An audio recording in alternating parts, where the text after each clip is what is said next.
Your words, Lord, are spirit and life. You have the words of everlasting life. The Lord be with you. And with your spirit.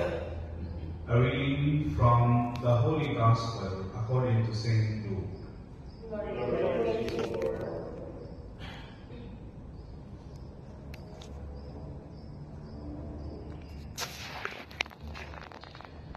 Jesus said to his disciples, "Be merciful, just as your Father is merciful.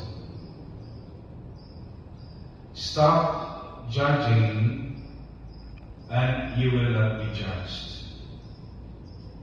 Stop condemning, and you will not be condemned.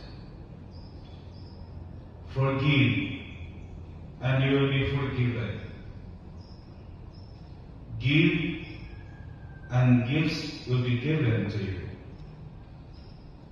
A good measure, packed together, shaken down, and overflowing, will be poured into your lap.